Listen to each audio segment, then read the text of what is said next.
नमस्कार दोस्तों, मैं प्रभाकर सर और आप देख रहे हैं प्रभाकर एकेडमी यूट्यूब चैनल। दोस्तों, इस वीडियो में हम लोग जो प्रीवियस क्वेश्चन पूछे गए थे बीपीएससी टीआरई 1 और टीआरई 2 में, उसके सामान्य अध्ययन का जो क्वेश्चन है उसके पेपर का सलूशन कराया जाएगा और ध्यान से जुड़े रहिएगा, जिससे कि ऐसे ही क्वेश्चन आपको टीआरई 3 में भी देखने को मिलेगा। ओके दोस्तों, तो आइए सामान्य अध्ययन के जो क्वेश्चन है, जो अलग अलग क्वेश्चन है, उसके बारे में हम लोग डिस्कस करते हैं। बहुत ही हेल्पफुल वीडियो होगी ये आपके लिए। ओके दोस्तों, फर्स्ट वाला क्वेश्चन क्या दिया हुआ है?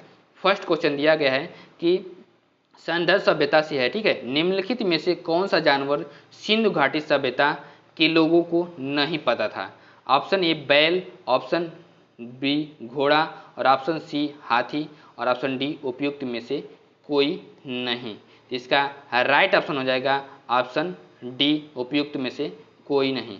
देखिए ध्यान से समझिएगा, क्या दिया गया है कि सिंधु घाटी की सभ्यता के लिए लोगों को बैल, घोड़ा, हाथी आदि पशुओं के बारे में जानकारी थी। इन सब के बारे में जानकारी थी।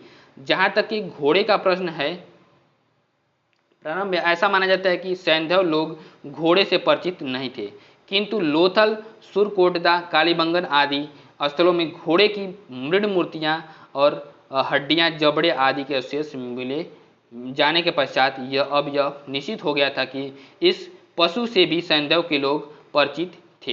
ये स्रोत क्या है? केसी श्रीवास्तव, ठीक है। और नोट क्या दिया हुआ है इसका कि बिहार लोक सेवा आयोग ने इसका उत्तर बी माना है। क्या माना है? इसका उत्तर बी माना हुआ है। तो इसका राइट ऑप्शन हो जाएगा कि बी हो जाएगा। इससे वो लोग सैंधव सभ्यता के लोग परिचित नहीं थे। राइट ऑप्शन बी घोड़ा हो जाएगा। नेक्स्ट क्वेश्चन की तरफ चलें। क्वेश्चन नंबर 2 वैदिक सभ्यता से क्वेश्चन पूछा गया है।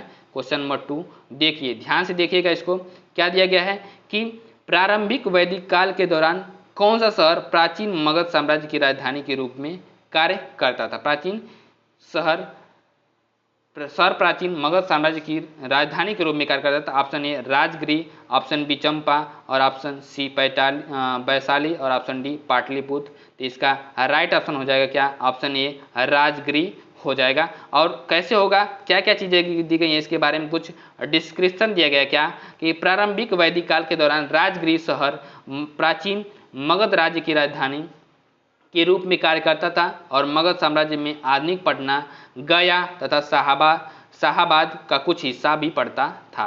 मीन्स कहने का मतलब क्या? मगध साम्राज्य में पटना, गया और शाहाबाद था। बिंबिसार 544 ईस्वी पूर्व से 492 ईस्वी पूर्व और अजातशत्रु 492 ईस्वी पूर्व से 460 ईस्वी पूर्व के समय इसकी राजधानी राजगीर या राजगृह थी।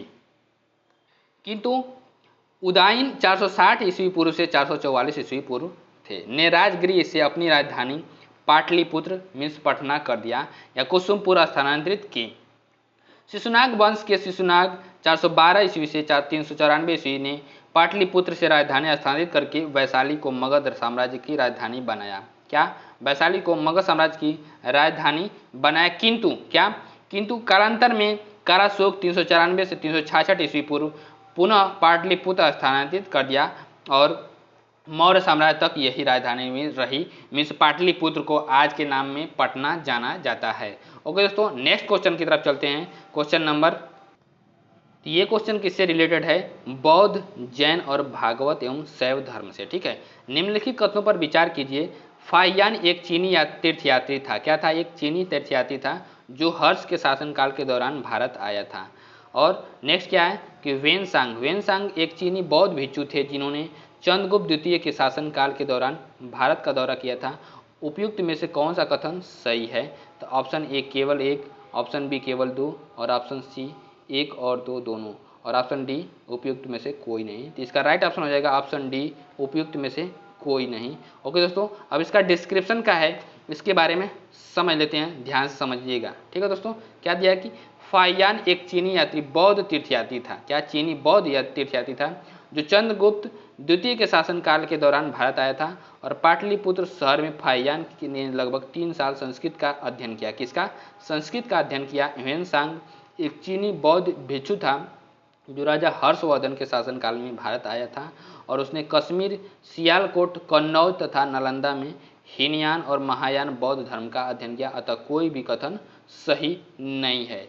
नेक्स्ट क्वेश्चन की तरफ चलते हैं, क्वेश्चन नंबर 4। क्वेश्चन नंबर 4 क्या है कि बोधिसत्व पद्मापाड़ी की पेंटिंग स्थित है। तो ऑप्शन ए बाग में, ऑप्शन बी एलोरा में, ऑप्शन सी अजंता में, ऑप्शन डी बादामी में। इसका राइट ऑप्शन हो जाएगा क्या, अजंता में है। ठीक है, इसका डिस्क्रिप्शन क्या है इसको ध्यान से समझिएगा दोस्तों, ध्यान से समझिएगा। क्या है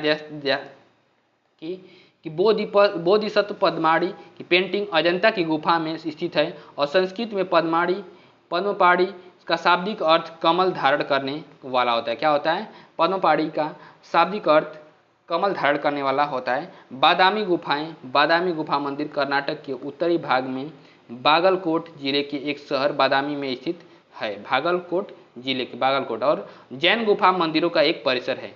एलोरा की गुफाएं, एलोरा दुनिया के सबसे बड़े राग कट हिंदू मंदिर गुफा परिसरों में से एक है। मतलब बहुत चट्टानों को काट करके वहाँ पे मंदिर बनाए गए हैं। ठीक है, जिसमें से 600 से लेकर 1000 ईस्वी की कलाकृतियाँ है। नेक्स्ट क्वेश्चन की तरफ चलते हैं, क्वेश्चन नंबर 5।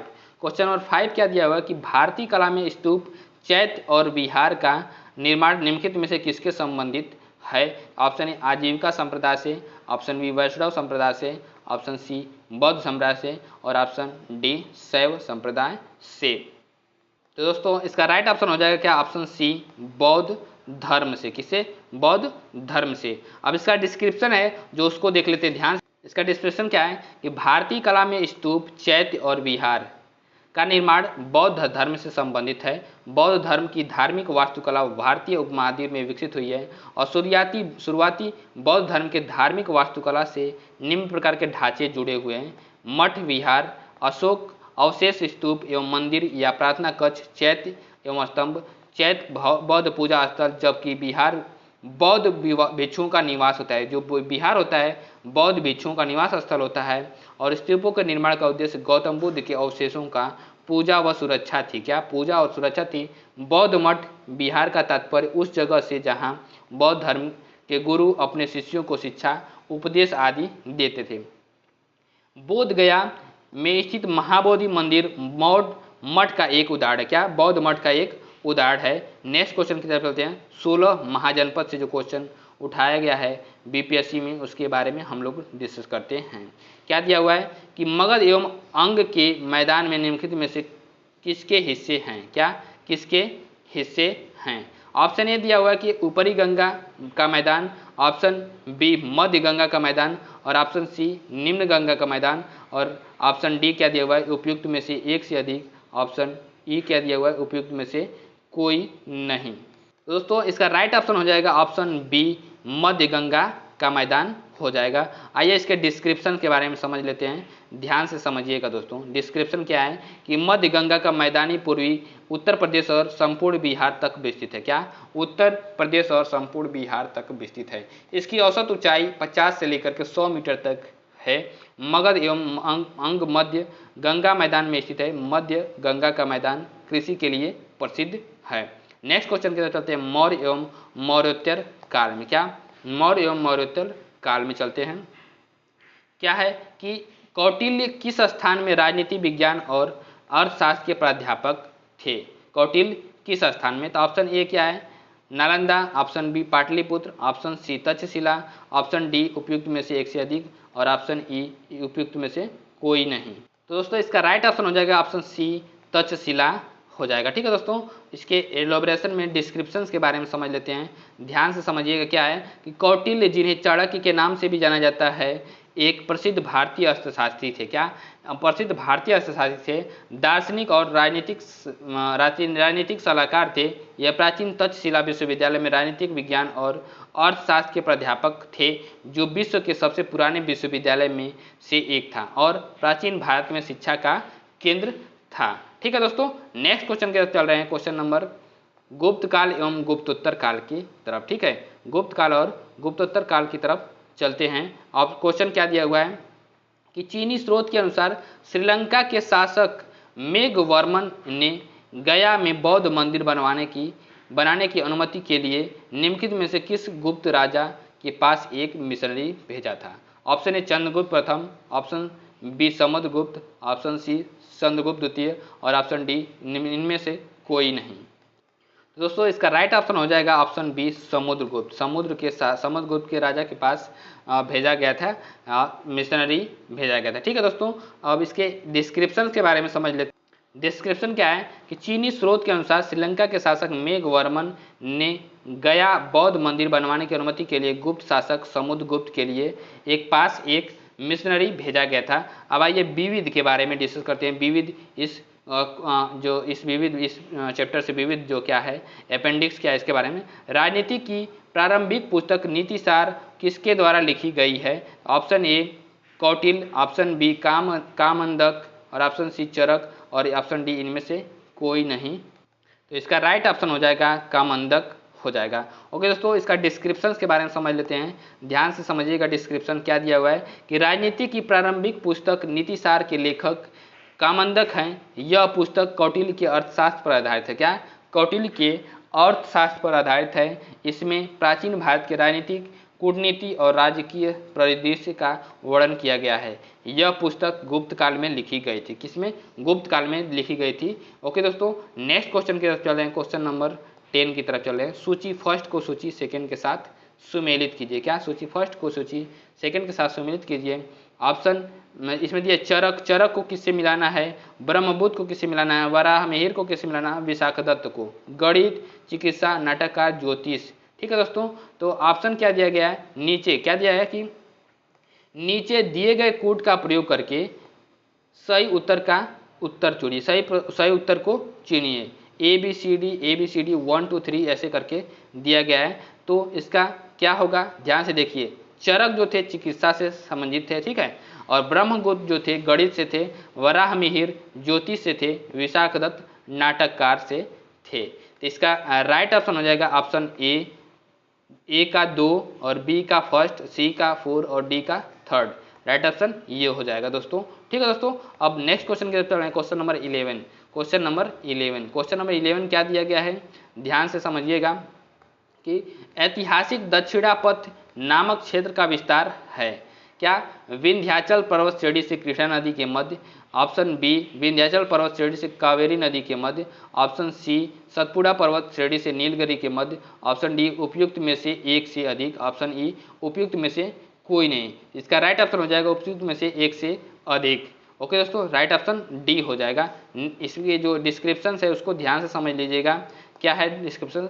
भारतीय इतिहास में दक्षिणापथ क्षेत्र के तहत विंध्य पर्वत श्रेणी से कृष्णा नदी एवं कावेरी नदी निकलती है। क्या? विंध्य पर्वत श्रेणी से कृष्णा नदी और कावेरी नदी निकलती है तक के क्षेत्रफल को शामिल किया जाता है और इसमें सतपुड़ा से नीलगिरी पर्वत श्रेणी का भी क्षेत्र शामिल है। अतः उपयुक्त में से एक से अधिक विकल्प सही होंगे। इस प्रकार विकल्प डी सही होगा।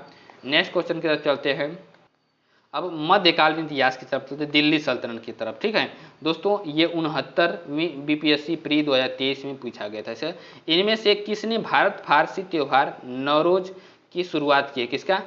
फारसी त्योहार नवरोज, भारत में फारसी त्योहार नवरोज की शुरुआत की है। तो option A Firoz Shah Tughlaq, option B Alauddin Khilji, option C Balban और ऑप्शन डी इल्तुतमिश। इसका राइट ऑप्शन हो जाएगा ऑप्शन सी बलबन हो जाएगा। इसके डिस्क्रिप्शन के बारे में डिस्कस कर लेते हैं। डिस्क्रिप्शन क्या है ध्यान से समझिएगा। बलबन पहला सुल्तान था जिसने भारत में फारसी त्योहार नवरोज की शुरुआत की थी और बलबन फारसी संस्कृति और परंपराओं के प्रति अपने प्रेम के लिए जाना जाता था और उसने अपने दरबार में गैर इस्लामी प्रथा सिजदा और पाबोस की शुरुआत की थी। किसका?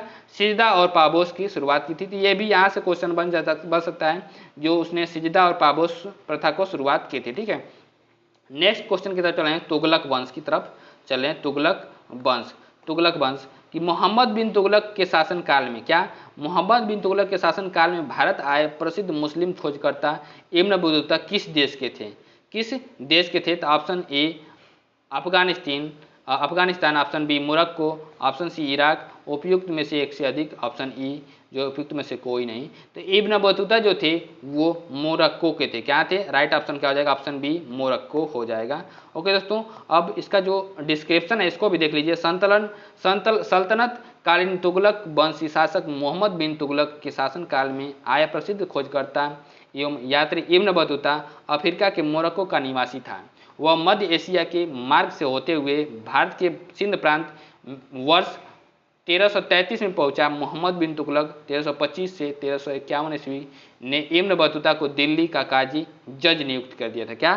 काजी मीन्स जज नियुक्त कर दिया था। नेक्स्ट विविध क्या? सल्तनत कालीन के बारे में जो क्वेश्चन दिया गया उसके बारे में डिस्कस करते हैं। क्या? जो भी पीएससी में पूछा गया था 2023 में, मैथिली भाषा का विकास निम्नलिखित में से किसके शासनकाल के दौरान हुआ है? मैथिली भाषा का जो विकास किसके शासनकाल में था? ऑप्शन ए चेरो राजवंश, ऑप्शन बी ओइनिवार राजवंश, ऑप्शन सी कर्नाट राजवंश और ऑप्शन डी पिथिपति राजवंश।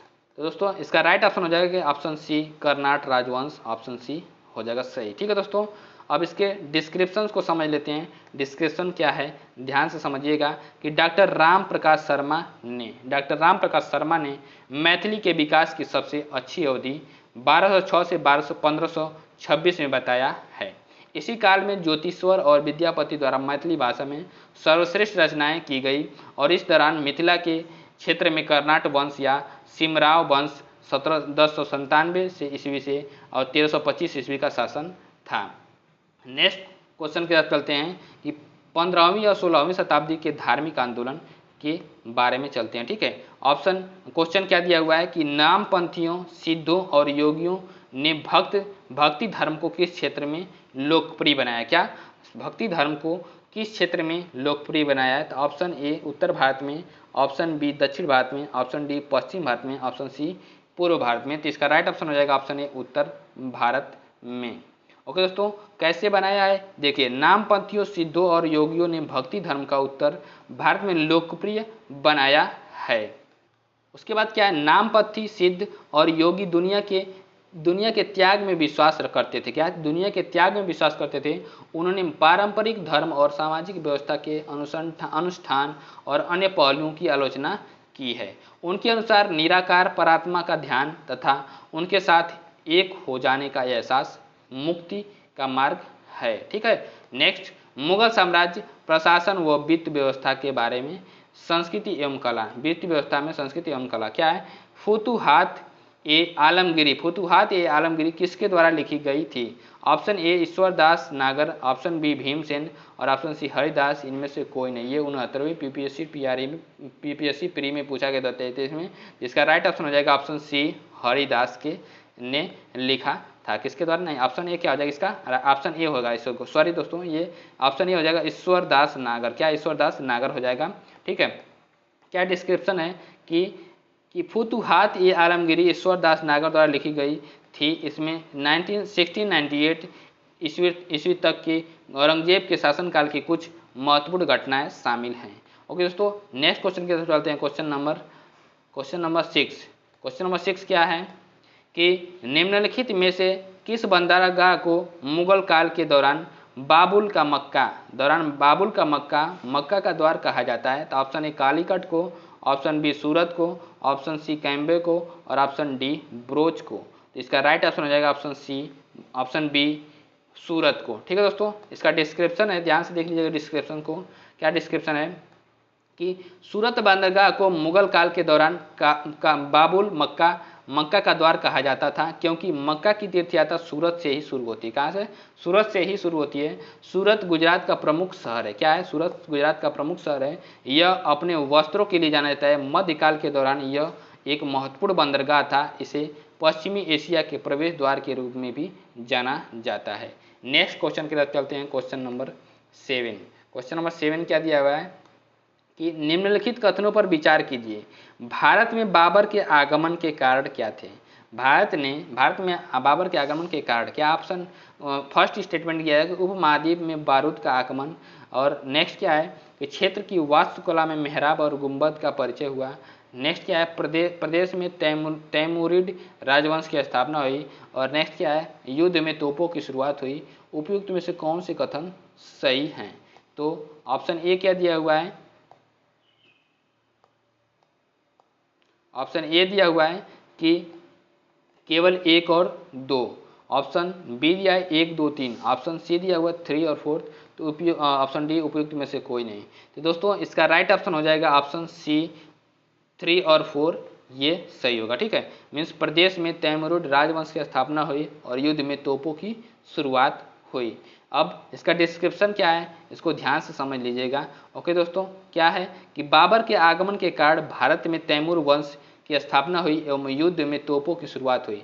क्षेत्र की वास्तुकला में मेहराब और गुंबद तुर्कों द्वारा मोहम्मद गोरी के आक्रमण के बाद प्रचलन में आए थे और बाबर का जन्म 14 फरवरी 1483 को मध्य एशिया के फरगना नामक स्थान पर हुआ था। बाबर ने काबुल पर अधिकार करने के बाद भारत पर 4 आरंभिक आक्रमण किए थे। नेक्स्ट क्वेश्चन की तरफ चलते हैं। क्वेश्चन मराठा और राज्य संघ की तरफ चलते हैं। ठीक है, अष्टप्रधान मंत्रिपरिषद थी। क्या? अष्टप्रधान मंत्रिपरिषद थी। ऑप्शन ए गुप्त प्रशासन में, ऑप्शन बी चोल प्रशासन में, ऑप्शन सी मराठा प्रशासन में और ऑप्शन डी विजयनगर प्रशासन में। इसका राइट ऑप्शन हो जाएगा ऑप्शन सी मराठा प्रशासन में। ये कैसे होगा, इसको ध्यान से समझ लीजिए। ओके दोस्तों, क्या है कि मराठा प्रशासन में शिवाजी की सहायता और परामर्श के लिए 8 मंत्रियों की एक परिषद थी। इसे अष्टप्रधान परिषद कहा जाता था।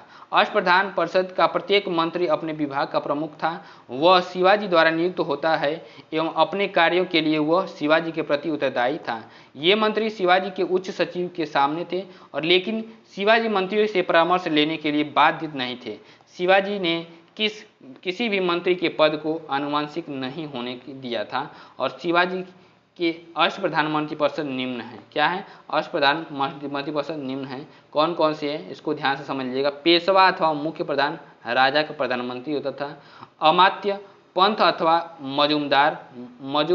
मजमूआदार वित्त एवं राजस्व मंत्री होता था। वाकिया नवीस मंत्री वर्तमान गृह मंत्री होता था। सुमंत दबीर वर्तमान विदेश मंत्री होता था।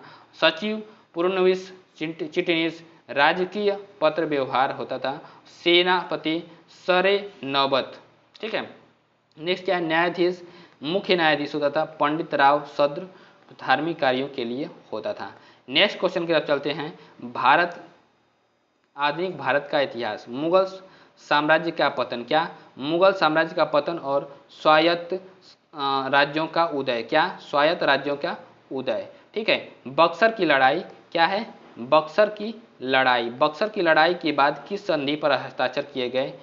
तो ऑप्शन ए क्या है? इलाहाबाद की संधि, ऑप्शन बी सुगौली की संधि, ऑप्शन सी बेसिन की संधि, ऑप्शन डी सालबाई की संधि। तो बक्सर की लड़ाई के बाद किस संधि? तो ऑप्शन ए हो जाएगा, राइट ऑप्शन ए हो जाएगा इलाहाबाद की संधि।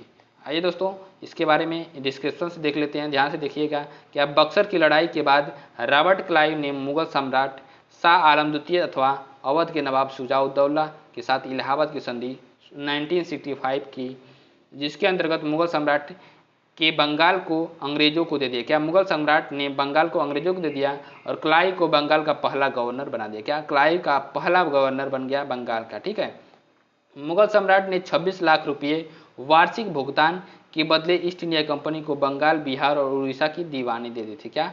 उड़ीसा की दीवानी दे दी थी। नेक्स्ट क्वेश्चन की तरफ चलते हैं। यूरोपीय वाणिज्यिक कंपनियों का भारत में आगमन। क्या? भारत में आगमन। ठीक है, डच ईस्ट इंडिया कंपनी ने किस वर्ष पटना में अपना कारखाना स्थापित किया था? पटना में कारखाना स्थापित किया था। तो option A 1635, option B 1632, option C 1643 और ऑप्शन डी 1648। ये बीपीएससी प्री 2023 में आया हुआ है क्वेश्चन। ओके दोस्तों, तो इसका राइट ऑप्शन हो जाएगा दोस्तों, इसका राइट ऑप्शन हो जाएगा 1632। क्या होगा? 1632 राइट ऑप्शन हो जाएगा बी। ओके दोस्तों, आइए इसके डिस्क्रिप्शन के बारे में समझ लेते हैं। डिस्क्रिप्शन क्या है? डच ईस्ट इंडिया कंपनी ने वर्ष 1632 में पटना अपना कारखाना स्थापित किया, जो अब पटना कलेक्ट्रेट के रूप में जाना जाता है। पुर्तगाली बिहार में प्रवेश करने वाले पहले यूरोपीय थे। पुर्तगाली मुख्य रूप से मसालों और कपड़ों का व्यापार करते थे। किसका? मसालों और कपड़ों का व्यापार करते थे। नेक्स्ट क्वेश्चन की तरफ चलते हैं। क्या ब्रिटिश शासन का भारतीय अर्थव्यवस्था पर प्रभाव? क्वेश्चन क्या दिया हुआ है? क्वेश्चन थर्ड क्या दिया हुआ है कि निम्नलिखित में से ब्रिटिश शासन के दौरान भारतवर्ष के अंतर्गत निर्वाणीकरण का कौन सा मुख्य कारण था? तो ऑप्शन ए रेलवे के मार्गों पर तख्तों स्लीपर्स की मांग को पूरा करना, शाही नौसेना के इमारती लकड़ी आपूर्ति करना, ऑप्शन बी नियोजित वनों की मांग को पूरा करना तथा चाय एवं काफी वृक्षारोपण करना, ऑप्शन सी विस्तारित खेती की मांग को पूरा करने के लिए भूमि को उन्नत करना, और नेक्स्ट ऑप्शन डी क्या दिया हुआ है कि उपयुक्त में से को एक से अधिक, और ऑप्शन ई क्या है उपयुक्त में से कोई नहीं। तो इसका राइट ऑप्शन हो जाएगा ऑप्शन सी हो जाएगा, विस्तारित खेती की मांग को पूरा करने के लिए भूमि को उन्नत करना। आइए इसके डिस्क्रिप्शन को समझ लेते हैं। डिस्क्रिप्शन क्या है कि ब्रिटिश शासन के दौरान भारत में निर्वाणीकरण का मुख्य कारण विस्तारित खेती की मांग को पूरा करने के लिए भूमि को उन्नत करना था। साथ ही बढ़ती जनसंख्या, अधिक खाद्यान्न की मांग, वाणिज्यिक फसल और लकड़ी का उत्पादन, निर्वनीकरण अन्य कारण थे। नेक्स्ट क्वेश्चन की तरफ चल रहे हैं। 1857 का विद्रोह जो हुआ था उसके बारे में हम लोग डिस्कस कर ले रहे हैं। क्या है क्वेश्चन नंबर 4 कि निम्नलिखित में से क्या, निम्नलिखित में से किस तिथि को रानी विक्टोरिया की उद्घोषणा जारी हुई? तो ऑप्शन ए क्या है 1 नवंबर 1857, ऑप्शन बी 27 मार्च 1858, और option C 1 November 1858, more than on one of the above उपयुक्त में से एक से अधिक, और ऑप्शन ई क्या हो गया उपयुक्त में से कोई नहीं। इसका राइट ऑप्शन हो जाएगा ऑप्शन सी 1 नवंबर 1858 में, 1 नवंबर 1858 में। आइए इसके डिस्क्रिप्शंस को समझ लेते हैं। डिस्क्रिप्शंस क्या है ध्यान से समझिएगा। 1 नवंबर 1858 में इलाहाबाद में आयोजित दरबार में लॉर्ड कैनिंग ने महारानी विक्टोरिया की उद्घोषणा को पढ़ा, और उद्घोषणा में भारत में कंपनी का शासन समाप्त कर दिया गया। क्या समाप्त कर भारत का शासन सीधे क्राउन के अधीन कर दिया गया। कंपनी का शासन समाप्त करने के बाद सीधे क्राउन के अधीन कर दिया गया। भारत सचिव के पद का प्रावधान किया गया, और उसकी सहायता के लिए 15 सदस्यीय इंडिया काउंसिल की स्थापना की गई, और 8 सदस्यीय ब्रिटिश सरकार एवं 7 सदस्य कोर्ट ऑफ डायरेक्टर्स द्वारा नियुक्त किए गए। नेक्स्ट क्वेश्चन की तरफ चलते हैं। क्वेश्चन नंबर क्या दिया हुआ है 5 कि निम्नलिखित में से किसे रानी लक्ष्मीबाई को ग्वालियर पर अधिकार करने में सहायता की? किसने जो है कि रानी लक्ष्मीबाई को ग्वालियर पर अधिकार करने में सहायता की? आइए ऑप्शन, इसका ऑप्शन ए क्या है अफगान है, और ऑप्शन बी ईरानी, और ऑप्शन सी मुगल, और ऑप्शन डी क्या है उपयुक्त में से एक से अधिक, और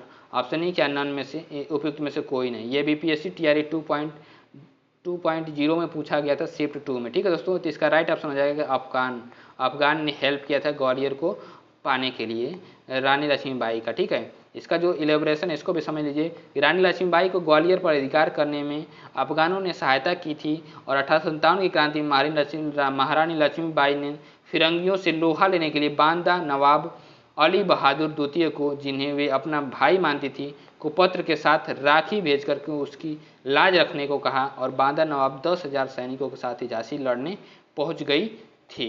ठीक है, नेक्स्ट क्वेश्चन की तरफ चलते हैं। Question number 6। क्वेश्चन नंबर 6 क्या है इसको ध्यान से समझिएगा दोस्तों। क्या है क्वेश्चन नंबर 6 कि 1857 के विद्रोह को किसके द्वारा पहली बार प्रथम भारतीय स्वतंत्रता संग्राम के रूप में वर्णित किया गया था? तो option A V D. Savarkar, option B Bal Gangadhar Tilak, option C R C. Majumdar, और ऑप्शन डी उपयुक्त में से एक से अधिक, और ऑप्शन ई जो है क्या इनमें से कोई नहीं, उपयुक्त में से कोई नहीं। तो आप इसका राइट ऑप्शन हो जाएगा ऑप्शन ए बी.डी. सावरकर। क्या हो जाएगा right option? Option A BD. Savarkar. इसके डिस्क्रिप्शन से इसको ध्यान से समझ लीजिए। क्या है कि 1857 के विद्रोह को बी.डी. सावरकर द्वारा पहली बार प्रथम भारतीय स्वतंत्रता संग्राम के रूप में वर्णित किया गया, और उन्होंने अपनी पुस्तक द इंडियन फॉर इंडिपेंडेंस 1857 में लिखा है कि 1857 का भारतीय विद्रोह ब्रिटिश औपनिवेशिक नियंत्रण के लिए व्यापक प्रतिरोध की पहली अभिव्यक्ति थी। नेक्स्ट क्वेश्चन की तरफ चल रहे हैं। Question number 7। क्वेश्चन नंबर 7 कि 1857 के विद्रोह की विफलता के निम्नलिखित में से कौन से कारण थे? तो ऑप्शन ए स्टेटमेंट दिया क्या कि अंग्रेजों की सैन्य श्रेष्ठता, ऑप्शन 2 दिया हुआ है कि विद्रोहियों के पास कोई एकीकृत कार्यक्रम और विचारधारा नहीं थी, समाज के सभी वर्गों के समर्थन का अभाव था। तो इसका जो ऑप्शन दिया गया है, ऑप्शन क्या दिया हुआ है इसको ध्यान से समझ लीजिए। क्या है कि केवल 1 और 2, केवल 2 और 3, और ऑप्शन सी क्या है कि उपयुक्त सभी, ऑप्शन डी उपयुक्त में से कोई नहीं। दोस्तों मैं बता दूं कि इसका ये तीनों ऑप्शन सही है, तीनों स्टेटमेंट सही है, तो इसलिए इसका राइट ऑप्शन क्या हो जाएगा? ऑप्शन सी उपयुक्त सभी होगा। ओके दोस्तों, क्या है ध्यान से समझ लीजिए कि इसका डिस्क्रिप्शन क्या है कि 1857 की विफलता के मुख्य कारण थे अंग्रेजों की सैन्य श्रेष्ठता, मतलब कि अंग्रेजों के पास सैनिक बहुत अच्छे थे, इसलिए सैन्य श्रेष्ठता थी। उसके बाद क्या, विद्रोहियों के पास कोई एकीकृत कार्यक्रम एवं विचारधारा नहीं थी। समाज के सभी वर्गों के समर्थन का अभाव था और साधनों का अभाव था। उसके बाद क्या, नेक्स्ट, क्रांति का देशव्यापी प्रसार न होना, आपसी फूट होना। तो दोस्तों ये सारे 1857 के मुख्य कारण थे विफल होने का दोस्तों, ठीक है। तो दोस्तों मैं बता दूं कि ऐसे ही वीडियो आपको बीपीएससी टीआरई 3 के लिए लाई जाएगी, और वीडियो को लाइक शेयर और चैनल को सब्सक्राइब करिएगा दोस्तों। नमस्कार।